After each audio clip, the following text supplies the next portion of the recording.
Great, we're live. So it's wonderful to have our in-person audience here at the Siena Art Institute, and we'll just wait a few moments as we give our online viewers time to see the notification and log in to join us. But as we're getting started, I'm very pleased to have with me tonight Sheri Simons, who's here as our resident artist at the Siena Art Institute. So not just here as our presenter this evening, but here for a 4-week residency. So it's really wonderful to have her as part of our community here at the Siena Art Institute. And tonight's event is an opportunity to have a glimpse into her artistic practice. And she's really been a wonderful part of our team going around exploring Siena. We've had some wonderful excursions together with our students. So I think for our students, it's great to have this chance to see what you've been up to, both in terms of your background, but also in terms of work that you have underway here in Siena. So I'll just mention to our audience, both our online viewers as well as our in-person audience, we definitely welcome your comments or questions, especially during the second part of today's event. We'll save some time at the end for a Q&A. So for our online viewers, we very much encourage you to use the comment section. If you have any questions, feel free to write those in the comment section. So it's my pleasure to introduce Sheri this evening, who is an American artist who works with materials such as wood, steel, electronics, men's dress shirts, rubber, organ pipes. She creates sculptures that engage the viewer with sight, sound, and movement. Her artworks utilize sculpture as an instrument, something designed to cause or aid in action or reaction. She was born and educated in Michigan and has a BFA from the University of Michigan, and she received her MFA from the Cranbrook Academy of Art and has resided in California since the mid-1980s. She's received grants from the National Endowment for the Arts, the California Arts Council, and the Michigan Council for the Arts. In addition to her residency with us here at the Siena Art Institute, she's done many other residencies around the world, including a Japan-US Friendship Commission and the Yokubo Art Space residencies in Tokyo. She's had a residency in Berlin at the Zentrum für Kunst und Urbanistik, and she's also had a residency at the Art Park in New York. She, in 2019, was working at the Glass Shop as a guest artist pavilion project, which is part of the Toledo Museum of Art. Her sculptures are included in many collections around the world and has been exhibited in many institutions like the Fukushima Biennale in Japan, the Cranbrook Museum in Michigan, the Yerba Buena Center for the Arts in San Francisco, the Contemporary Jewish Museum in San Francisco, the Kansas City Art Institute, and the Detroit Institute for the Arts.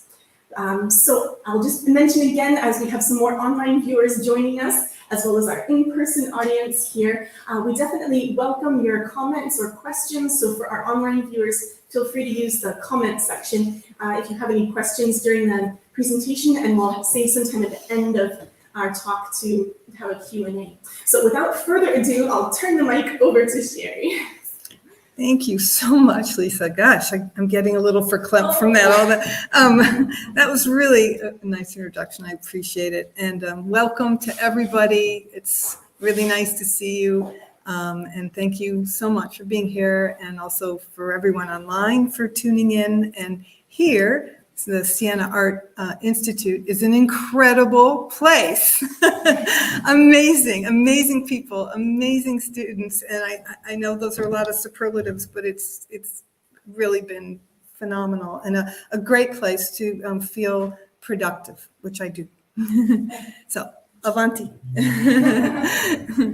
I'm going to read a little bit in parts and talk in parts, okay? So, this talk is going to center around my research into wayfinding, using maps as a language of space and discovery. I'm going to be showing a number of historical maps, as well as a selection of my own projects that echo map thinking. I hope to draw you into recognizing some similarities among these map works and my projects. Keep in mind this phrase, from without while within, because it's the lens through which I'm looking right now. I see it as a map maker's condition from without while within. It also describes, in my own studio practice, my desire to simply see and to narrow the gaps that keep me from grasping the shape of any given moment. A map is identified as a chart, in French, a plan, also a theater, a term that was used by the atlas makers of the 16th century, at a time when mapping was moving from drawing metaphorical spaces like monsters and areas that they didn't know whether anything existed there and filling it in with make-believe things, into actual space, which was explored and demarcated in a map. As map theorists got into the act, maps would be soon accepted as a proposition of thought, driven soon thereafter by artists who moved the needle towards maps in conceptual art. So mapping is the way that humans have produced their tools for location. Where am I? Where do I want to be? How do I keep track? How do I communicate to others? From within while without, for me, is a process. It's an inescapable longing to see and record something while recognizing our distance, cognitively, existentially, from it. It's a recognition of space as it surrounds us and enters us. What I've used as a crossover between maps and art is how they're both made from the point of view of the maker, obviously. That is, the maker has a privileged site, privileged place in the narrative.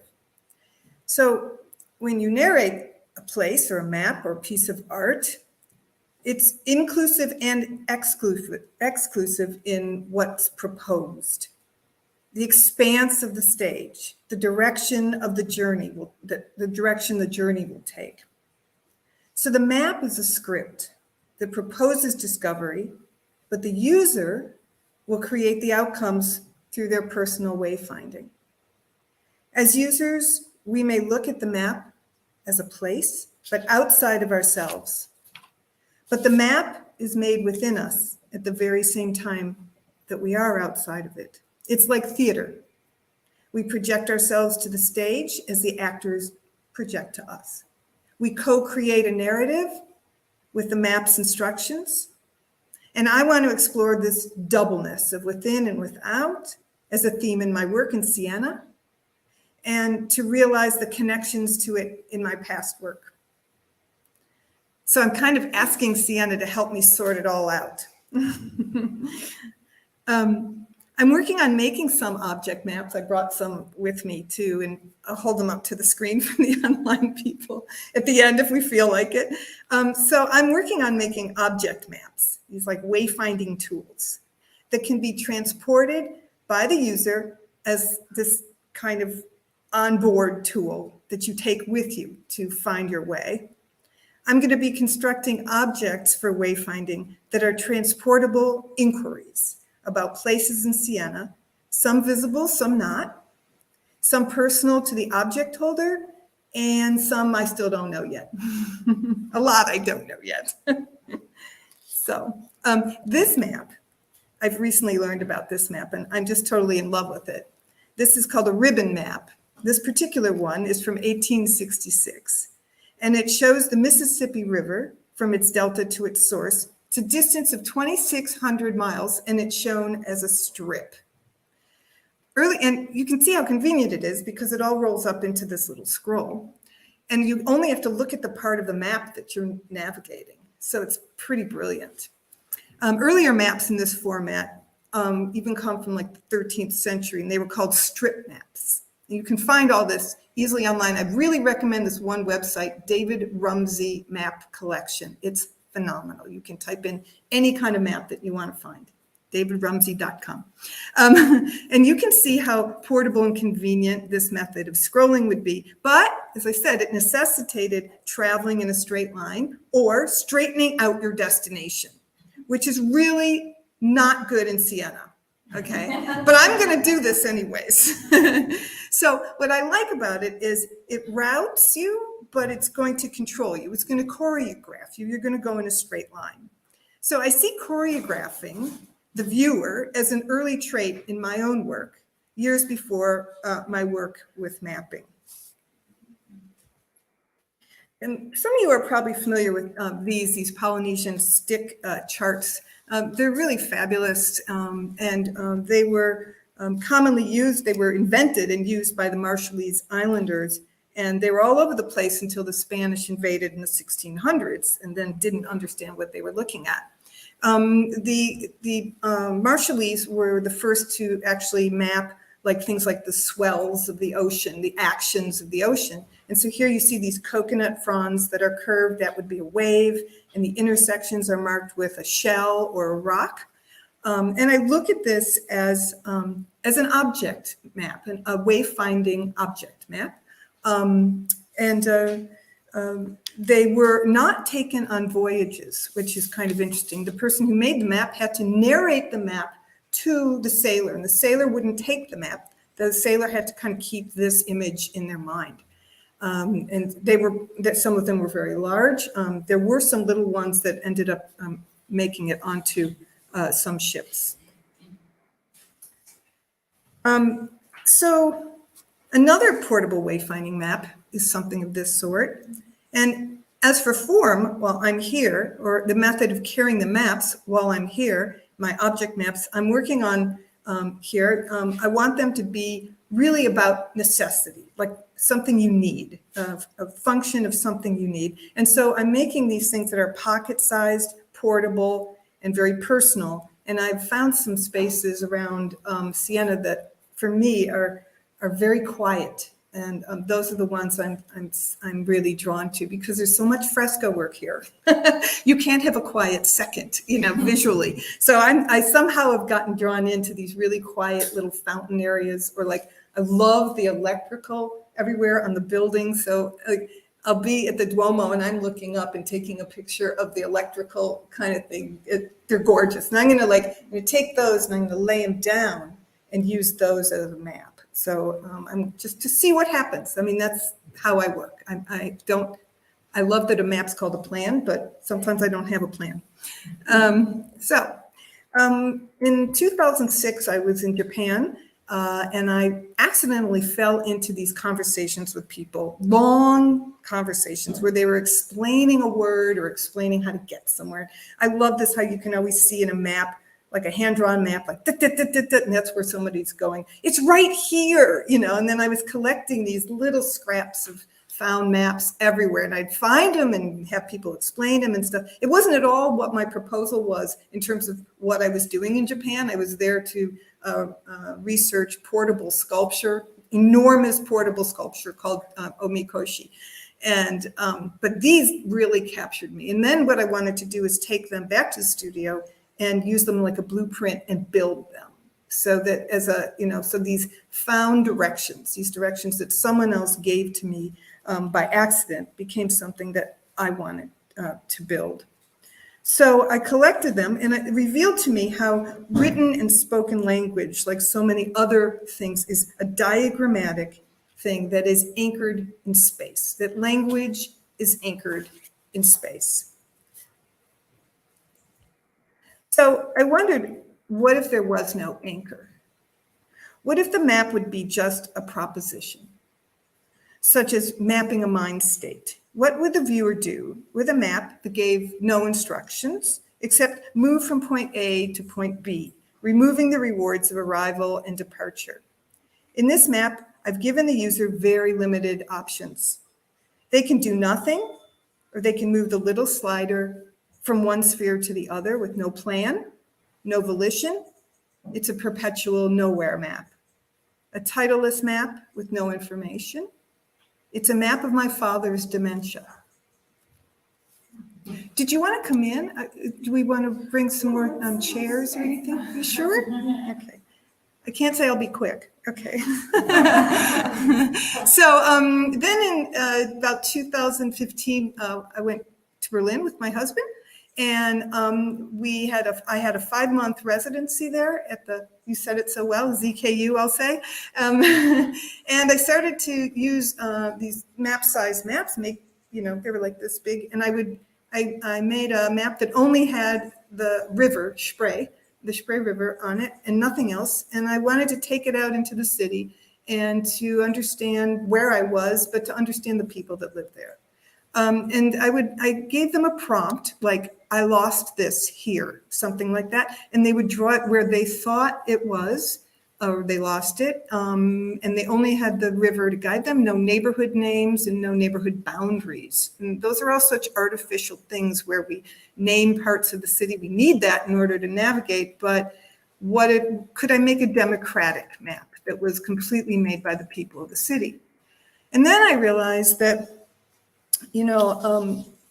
I was in a city that was a divided city. From 1961 to 1989, the Berlin Wall divided Berlin, east and west, and people had really different relationships with the space and the city and even each other, of course. And so I wanted to find the real heart of Berlin. And it was a piece I started called The Heart of Berlin.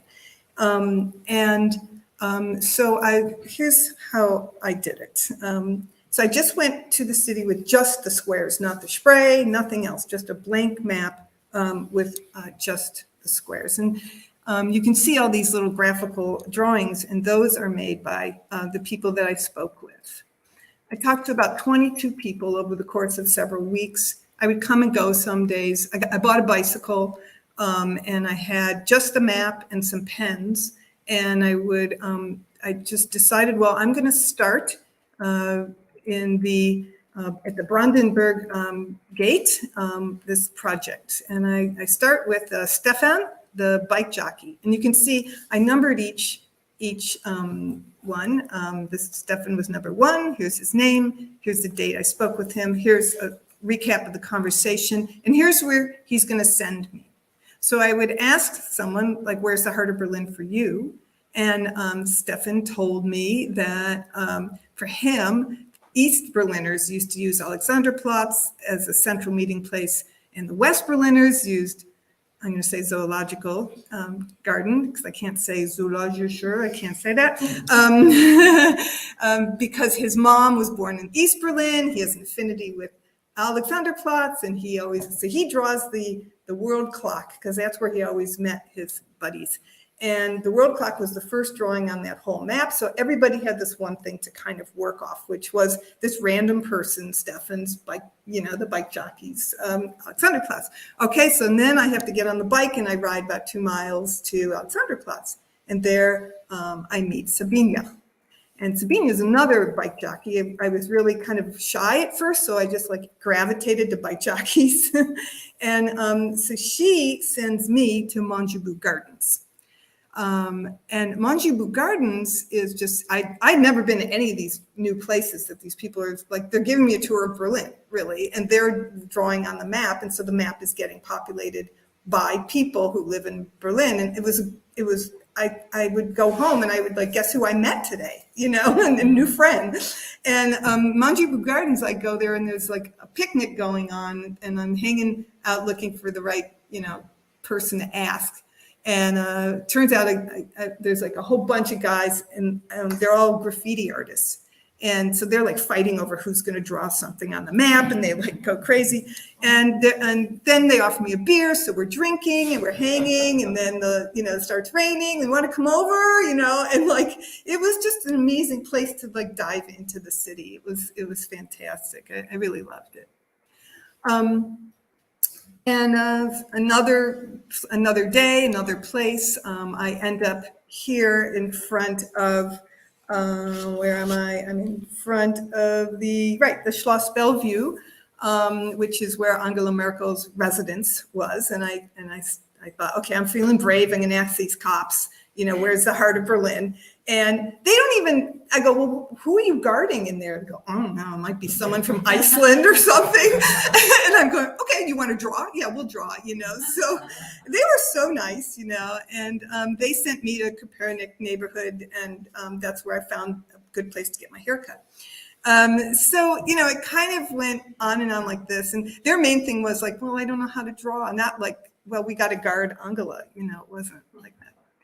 So then I found this guy, Schaumann, and Schaumann is going to come up later in the talk a little bit. I don't know, just a crazy, crazy, crazy guy.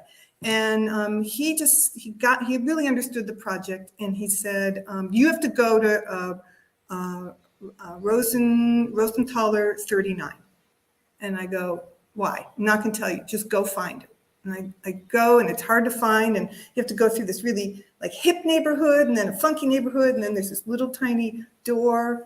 I don't even know if it's that. And I open the door, and there's not even a hallway. There's just like an elevator door with number 39. An elevator with a little thing that says OWM. And I go, okay. And I just push the button, and I go up, and it opens up into a space in which I meet Chaim.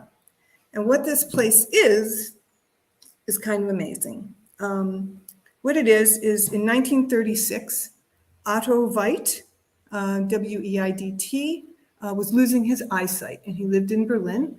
And he was concerned that going blind, he was going to not be able to survive the Nazis and wouldn't be able to support his family at best. And so he decides he's going to learn a trade and teach it to people, and he learns how to make brushes. So he mainly hires blind and deaf people. So there's blind people and deaf people in this spot where Chaim is sitting. This was the factory. But really what he was doing was he was generating false identities for people and hiding families. He was not Jewish. And Chaim, this man, wonderful, as you can see, mustache. He actually won some prizes for that. He volunteers at this museum. He moved there to Berlin after the war. He was living in Israel, actually. And that day that I was there was a woman who had worked at the factory. She was a former factory employee. She was 93 years old on the day that I was there. And her name was Inga Deutschkorn. So I asked Chaim, could you draw a picture of the heart of Berlin, or where is it? And he said, it's right here. He's the only one in the whole map of 22 people that said the heart of Berlin is where he was at that moment. And he drew a brush, and it was really big. And it took up like several neighborhoods, I think. So that was Chaim. This is just a section of a map drawn by Abraham Ortelius. He was the great humanist and scientist and cartographer who published and collected maps from all over Europe in 1570. He was the first one to make an atlas that kind of had a cohesiveness to it. You got to picture this, like at that time, people would come back from traveling and everybody was asking, do you have a map? Do you have a map? Do you have a map? And so the maps were all over Europe, and they weren't necessarily drawn in the same, kind of style. So he was a real uniter of maps. But the great thing that I found out about him that I love so much is that the name of his atlas was the Theatrum Orbis Terrarum. And that means the Globe Theater. And when I read the Globe Theater, I just went, bingo, and that for me was, it closed a gap between mapping and staging. And it opened up a new gray area for me of space plus theater plus map. And when I say space, I think of the sculptural work that I've been working with. Pretending this, like a look into the future, this object here on your screen, this beautiful drawing in this section of the map of the atlas, it doesn't just name a place, right? The graphics are so distinct and very dramatic, like a theater or a stage or a curtain opening. And I think of that as an atlas and what happens when we dive into an atlas. The name of this piece, in terms of theater or diving in or going into a room, is called Inert Raga. And it was a piece I installed in Catherick Clark Gallery in San Francisco. Raga referring to the Indian form of music that, kind of like a dirge, almost very slowly, and builds, and you're waiting for the arrival of God. The room is a very small room, and I'll show you kind of how it looks. So it's about 12-foot high ceilings, 10 by 10 floor.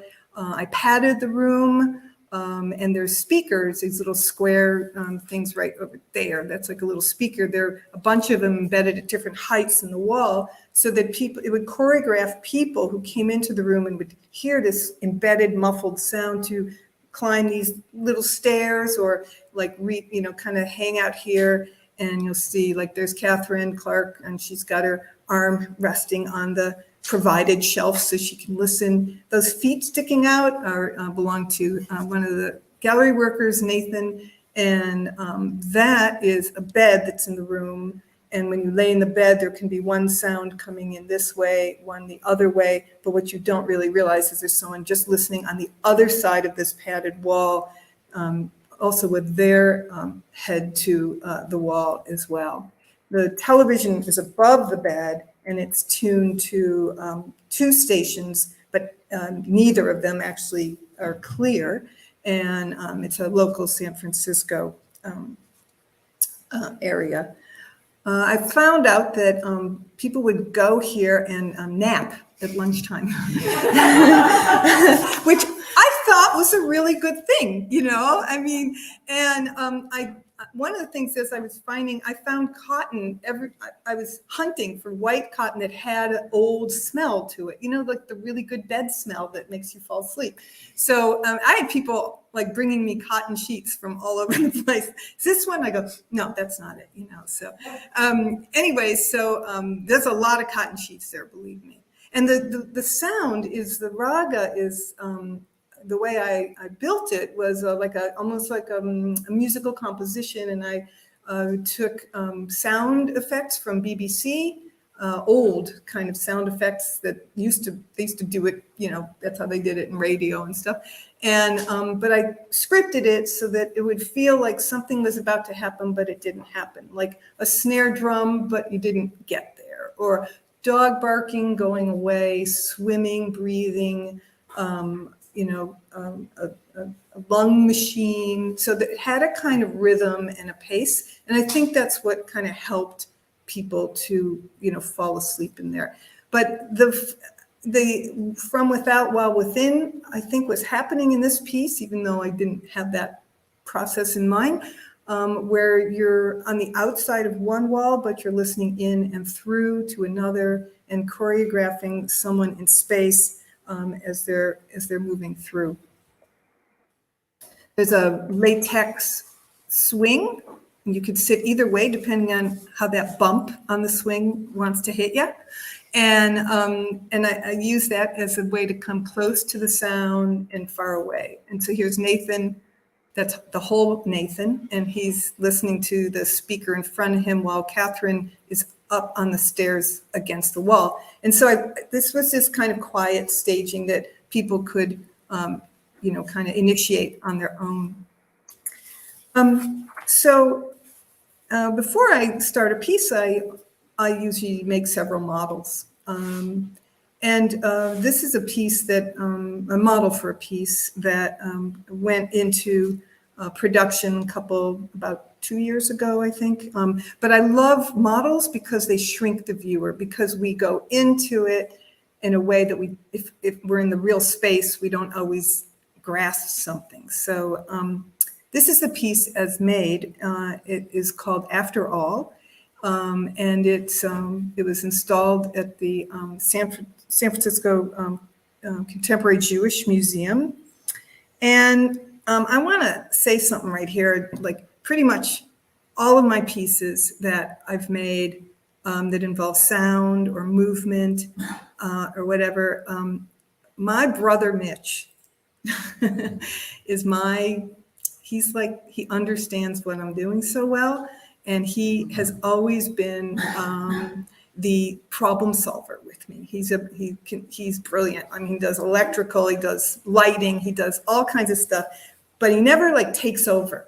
And so I've always gone to him, hey, Mitch, I think I want to make a robot. I mean, that's kind of how this piece started, and we're talking, we would diagram back and forth. We would talk about the behavior of this piece. And I'm going to show you a little film. And this is how the film went.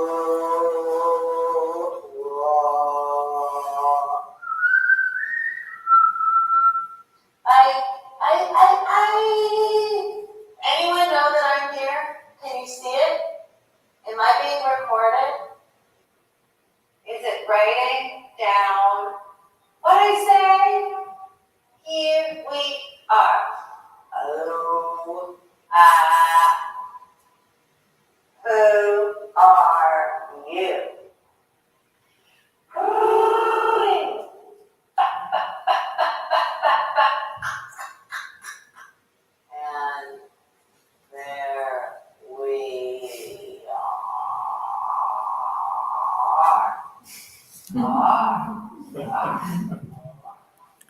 And, You had fun. oh, look, Lisa. Oh, and just Okay. So a lot to say about that because another person who I have to thank greatly for that is John Berkheimer, and that my brother turned me on to him. John's like an Arduino man.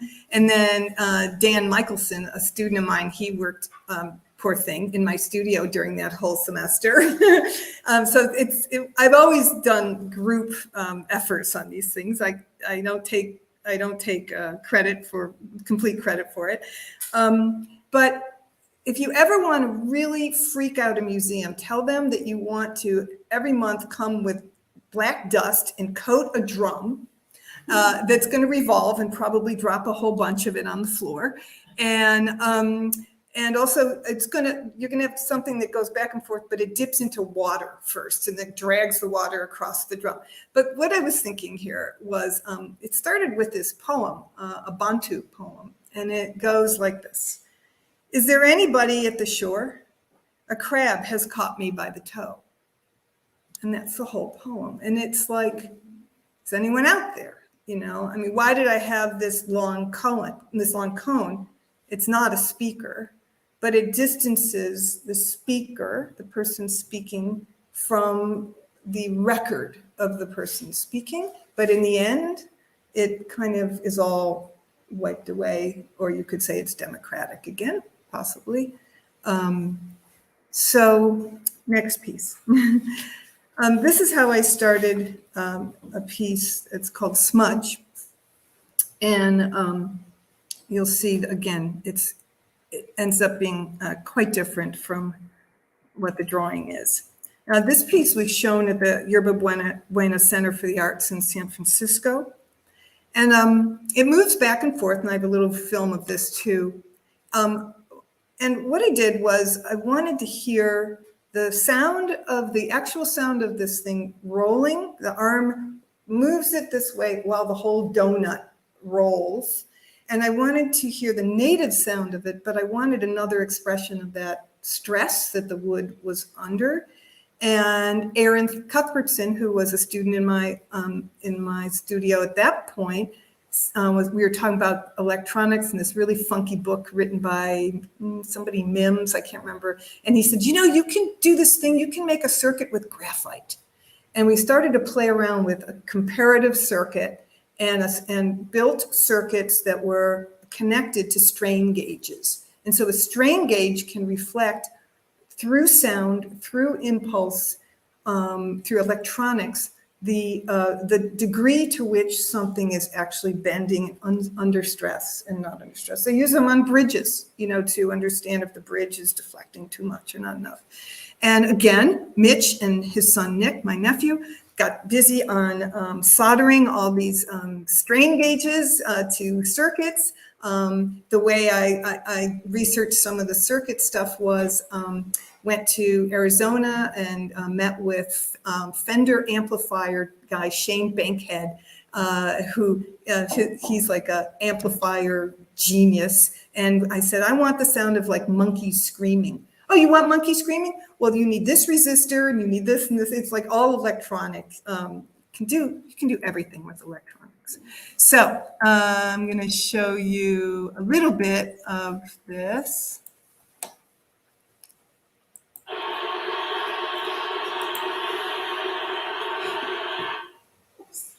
Yeah, we might have a screen. No?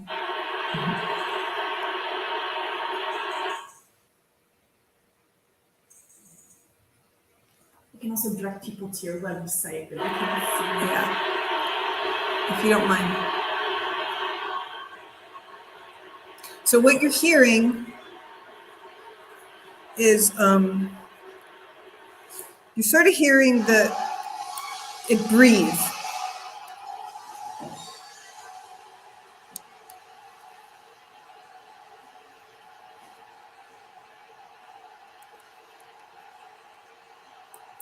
So what happens is the arm comes out and it's going to twirl in order to make this donut move, right? But what happens is it torques. And so it's actually winding up. It's not moving the donut yet. And so it's torque, torque, torque, torque, torque. And so the everything is under stress, and all the wood is kind of almost going to move. And so you hear like, and it's very unpleasant. And then finally it moves and it lurches and it rolls across the floor. And here you notice they put up like police tape down here after a while, in front of the donut so that people wouldn't get hurt. But it was interesting to see how people would react while it's doing this thing. And then once it rolled and they kind of had to back up a little bit. But yeah, so, and this is what happens to a lot of my work. After production, I don't have room for things in my studio, so we burned it. We had a great parade. We had a whole parade for it, and it burned. We called it Krispy Kreme Donut. And then the next piece, I showed this also in San Francisco at the Southern Exposure Gallery in San Francisco. And sort of like the inert raga piece, I wanted that really slow, kind of meditative, almost like a hula hoop kind of thing. So kind of movement. And so I'll direct your attention down here, bottom left. There's a little skinny table here with a fan that's blowing into a speaker, but it's really the fan's blowing on this object here. And this guy is built with enough kind of air resistance objects that it was able to turn, this little fan turned this large piece. And so one of the things that I was working with was this idea of kind of an intimate spectacle, something that's close but far, that we maybe empathize with as it kind of moves or has sound. I wanted it to be large and ungainly and delicate and very temporary. So I'm gonna show you a film of that, but keep an eye on this little guy. So he's a locomotive whose weight, the weight of the locomotive as it's moving around the ring, kind of makes the ring dip and go up and down, but never ever, the locomotive never really gets anywhere. Because it's going around the ring, but it doesn't, it kind of, it's almost like it's going like this around the ring. Okay, so.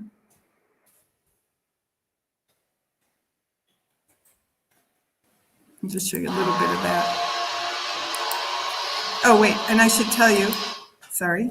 So the soundtrack is an edited version of a Gene Autry song, You Are My Sunshine. And it's a song that we often sang to our children. And I slowed it down to a dirge.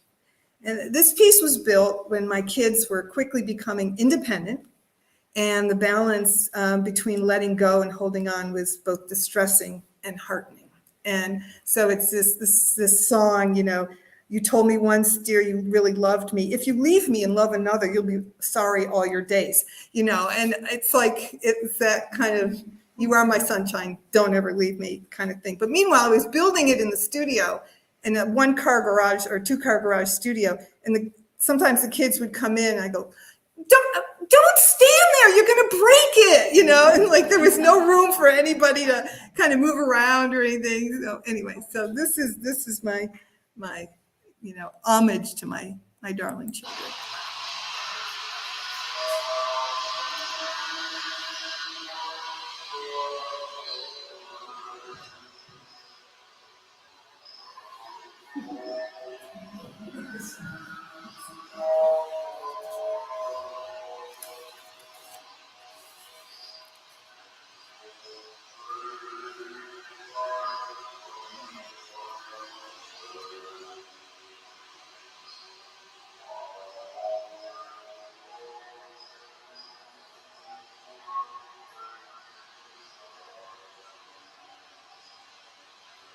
So there was a couple I noticed at the opening, and they were like leaning against the wall like this.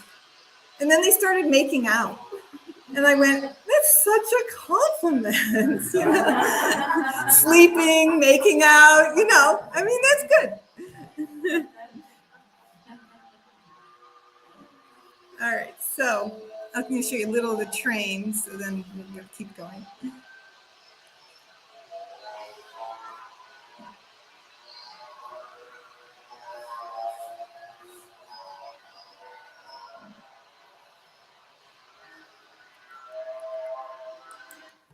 So that piece was installed over like right around New Year's in San Francisco.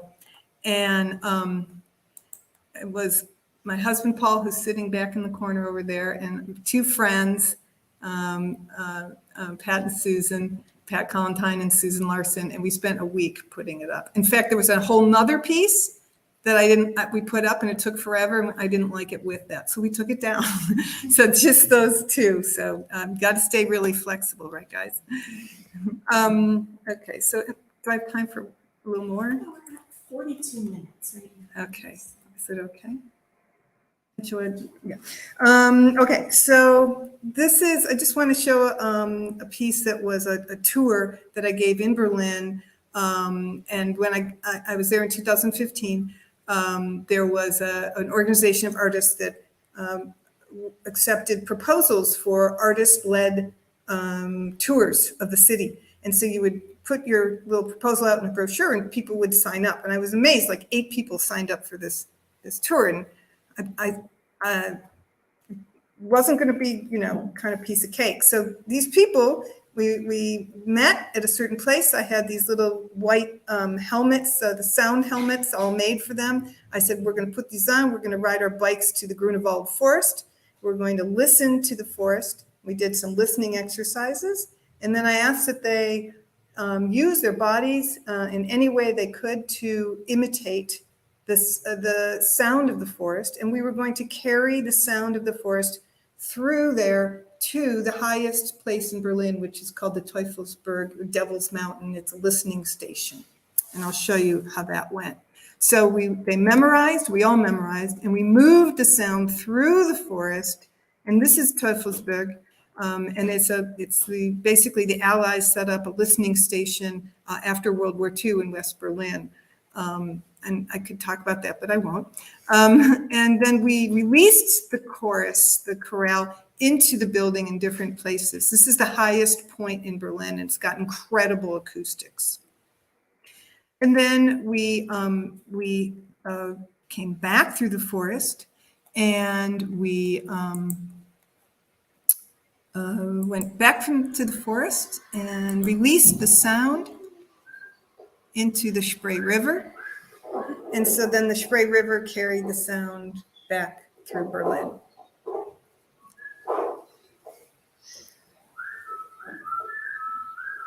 I guess there were more than 8, 3, 6.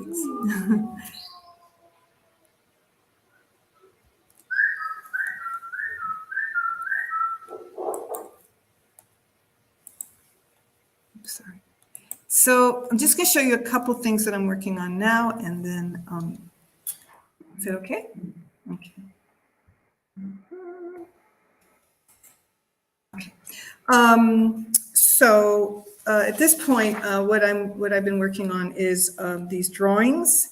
I have a residency in San Francisco at an incredible library called the Prelinger Library, and it's this eclectic group of strange things. And I'm looking at atlases, and I'm interested in how information is arranged to look authoritative, to look like data that is usable. And I'm looking at how things are arranged actually on a page. And I'm doing what I call like slow photography, where instead of photographing something, I'm drawing it to record it onto the page. And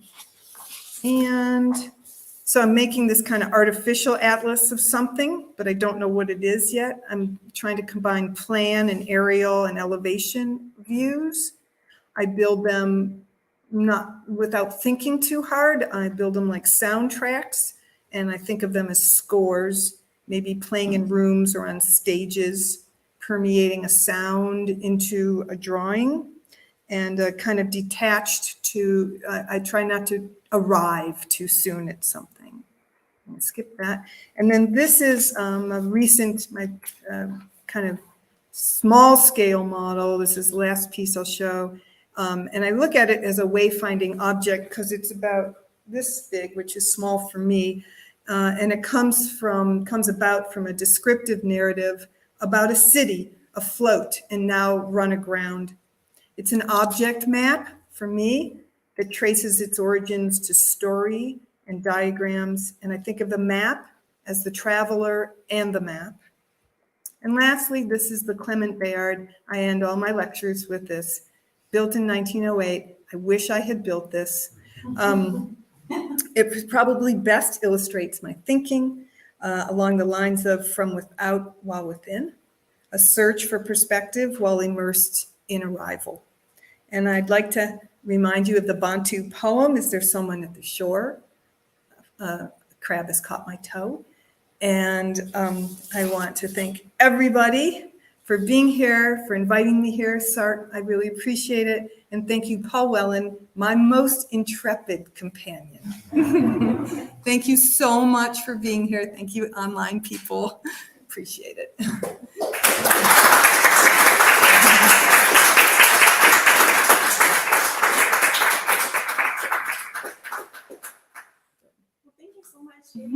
And thank you also to our audience for joining us both in person and online. While we're still together, are there any questions for Sheri? I know it's sort of so much to take in, so much to process, but we have time for just a few questions. If obviously we can, for our in-person audience, continue the conversation over some refreshments as well. But certainly from our online viewers, we had a lot of very positive comments coming in.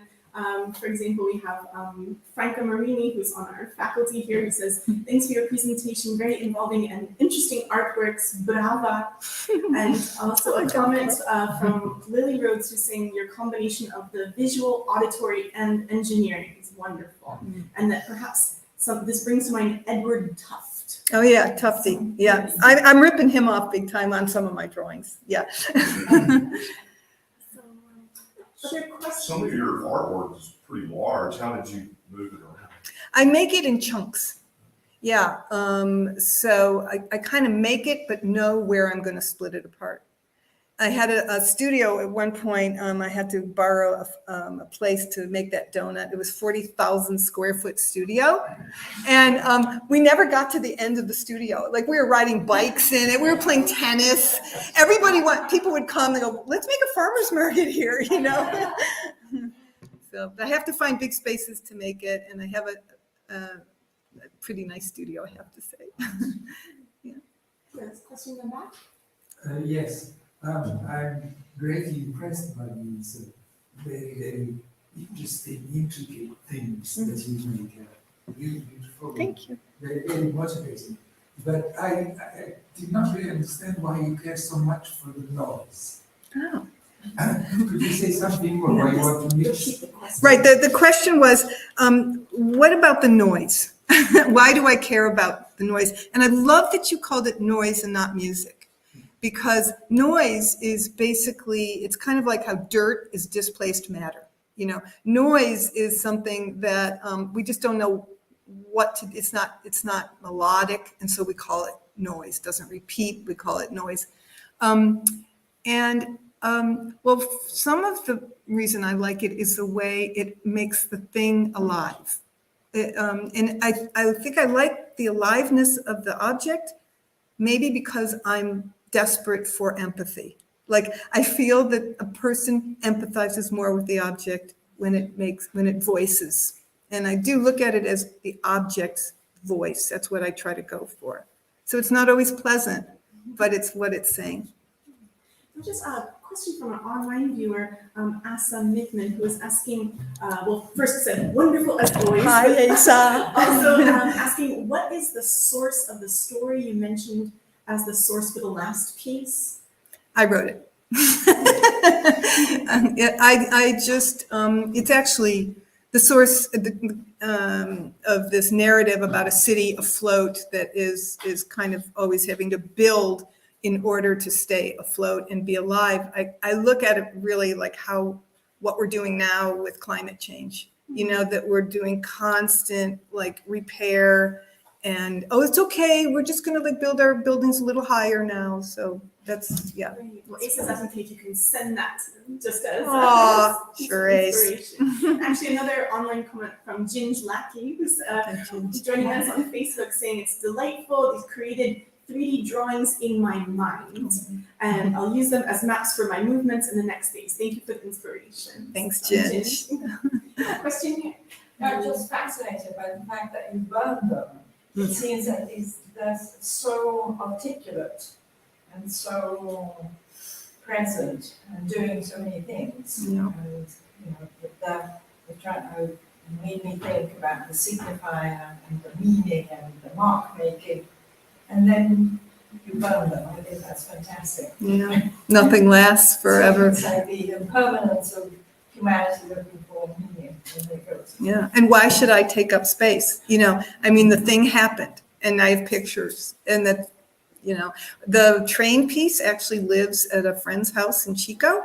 David and Sheri Hopper own it, and they've gone through 3 or 4 major fires in the California area, big ones, and that piece survived. It was in a house that didn't burn. Thanks, David. Thanks, Sheri. Yeah. Is there a question? Yeah, what makes a map different from a maze, in your opinion? I knew that he'd have a tough question. Thanks, Isaiah. What makes a map different from a maze, in my opinion? Well, I guess, in a way, maps are supposed to help us arrive, and a maze has more of a, lot of dead ends. I think if a map were a maze, but I might draw one of those now, Isaiah, thank you. I think it would probably not be used. There was a geographer I talked to, and I said, are there any societies that still exist that you did not use maps? And he said, none. No one, as far as he could, tell. So he was biased, but he was actually.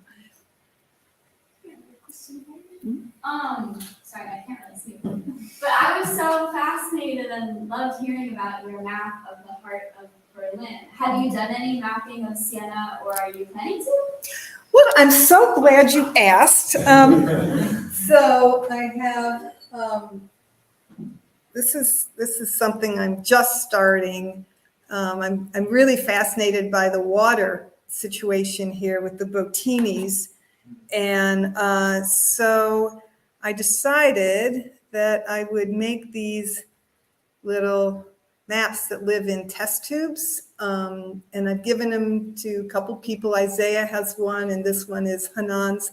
And then I also gave one to the woman at, we call it the Porkeria.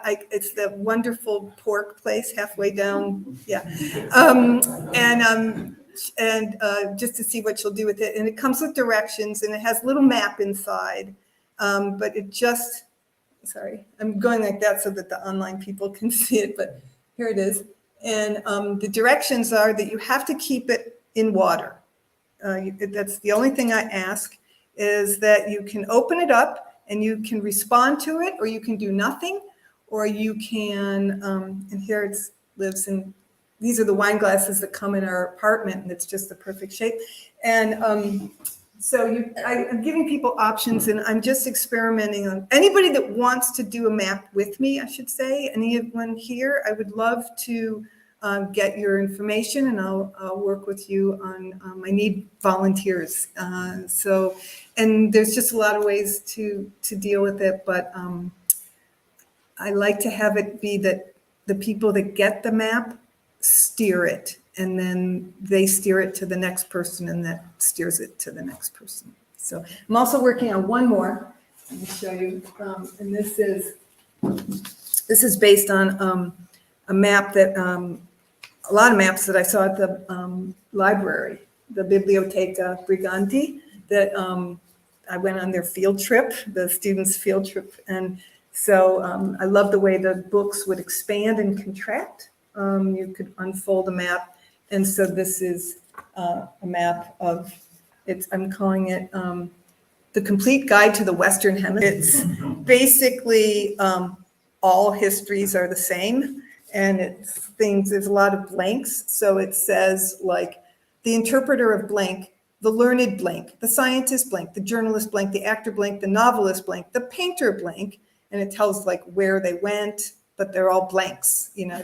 The monuments from blank, the circular line statue blank, women, children, very soon, national sentiment awakened. It goes on and on. So you're welcome to kind of look at that. That's just an experiment to see where I'm going. Yeah, I was just going to ask, you start by doing a 3D model before you go into sculpture? Mm-hmm. Yeah, the question is, do I usually start with like a 3D idea before I go into the sculpture? And yes, and that's, yeah. And when you do the model on the 3D thing, probably an application or software, do you know that it's going to stand in real life or not? You just try it out. Well, if so, do I know whether it will stand in real life? Yeah, I mean the balance. You see the balance, the Yeah. gravity, how it picks up with the gravity. Oh, gravity. Oh. Yeah. Sculpture is just one step after another. A lot of times I feel like I make a step and then I fix it and I make it and fix it and make it, fix it. So it's process for sure. And your models are often analog physical models as well as digital models? Absolutely no digital model. I am such an analog person. I'm, yeah, so. Yep. Question in the back there. Quick one. I lived, a lifetime ago, I lived on a small island where many people there had been sea captains. So they were infinitely practical and always knew exactly where they were in a very literal sense. I mean, like they would say, no, open the, like in this room, they would say, no, open the window, the west window.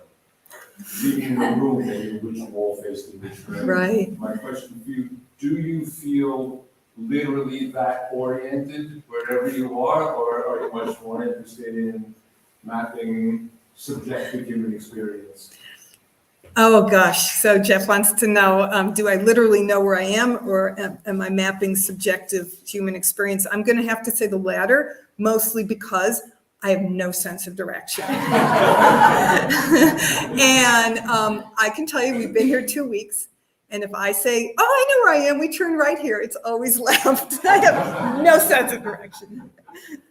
Makes your interest in maps all the more. Oh, it's desperate, yes. Well, I think in the interest of time, we'll wrap up here, but for our in-person crew, we can continue the conversation over some refreshments outside.